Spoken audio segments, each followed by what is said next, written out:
సుభద్ర అర్జునుల మధ్య పెరుగుతున్న ఈ అనుబంధం చివరకు ఎటువైపు దారితీసింది?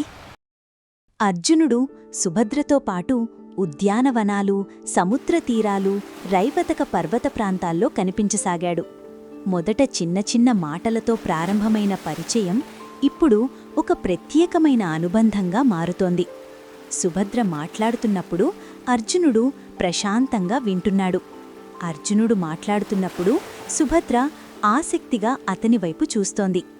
ఎందుకో ఆ యాత్రికుడి దగ్గరున్నప్పుడు ఆమె మనసుకు ఒక ప్రశాంతత కలుగుతోంది. ఒకరోజు కృష్ణుడు దూరం నుండి అర్జునుడు, సుభద్ర మాట్లాడుకుంటూ ఉండడాన్ని గమనిస్తున్నాడు. సుభద్ర నవ్వుతుండగా అర్జునుడు కూడా చాలా కాలం తరువాత ప్రశాంతంగా కనిపించాడు. అది చూసిన కృష్ణుడు స్వల్పంగా చిరునవ్వు నవ్వాడు. ఎందుకంటే తాను అనుకున్నదే జరుగుతోందని అతనికి అర్థమైంది. ఆ సాయంత్రం అర్జునుడు ఒంటరిగా సముద్రతీరంలో నిలబడి ఉన్నాడు. దూరంగా సుభద్ర తన సఖులతో కలిసి వెళుతోంది. అర్జునుడు కొన్ని క్షణాలు ఆమె వెళ్తున్న దిశగానే చూస్తూ నిలబడ్డాడు. అప్పుడే వెనుక నుండి కృష్ణుడి స్వరం వినిపించింది. అర్జునా, సముద్ర అలలు అటువైపు ఉన్నాయి. అర్జునుడు వెంటనే వెనక్కి తిరిగి చూశాడు. కృష్ణుడు మాత్రం నవ్వు ఆపుకునే ప్రయత్నం చేస్తూ అన్నాడు, కాని నీ చూపులు మాత్రం ఇంకోవైపు ప్రయాణిస్తున్నాయి.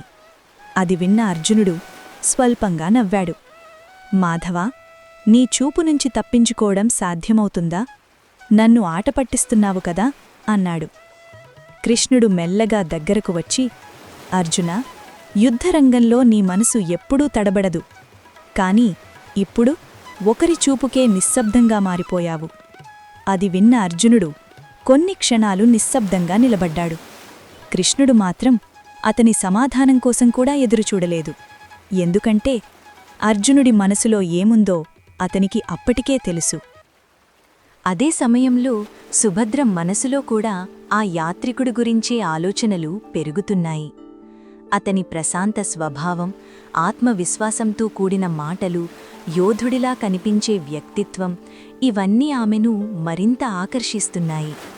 కాని అతను నిజంగా ఎవరు అనే ప్రశ్న మాత్రం ఆమె మనసులో ఇంకా మిగిలే ఉంది. కొన్ని రోజుల తర్వాత సుభద్ర కృష్ణుడితో కలిసి ఉద్యానవనంలో నడుస్తోంది. కొద్దిసేపు నిశ్శబ్దంగా ఉన్న తర్వాత ఆమె మెల్లగా అడిగింది, అన్నయ్య, ఆ యాత్రికుణ్ణి చూస్తున్నప్పుడు, అతనితో మాట్లాడుతున్నప్పుడు అతను సాధారణ యాత్రికుడిలా అనిపించటం లేదు. ఆ యాత్రికుడు నిజంగా ఎవరు? అది విన్న కృష్ణుడు చిరునవ్వు నవ్వాడు. నువ్వు సరిగ్గానే కనిపెట్టావు సుభద్రా, గడుసుదానివి. అతను సాధారణ యాత్రికుడు కాదు. అతనే పాండవుల్లో మహాధనుర్ధారి అర్జునుడు. అది విన్న సుభద్ర ఆశ్చర్యంగా కృష్ణుడివైపు చూసింది. ఎందుకంటే ఆమె మనసులో స్థానం సంపాదించిన ఆ వ్యక్తి సాధారణుడు కాదు, భారతదేశమంతా గౌరవించే మహావీరుడు అర్జునుడు. ఆ రాత్రి కృష్ణుడు ఒంటరిగా నిలబడి దూరంగా ద్వారకా నగరాన్ని చూస్తున్నాడు.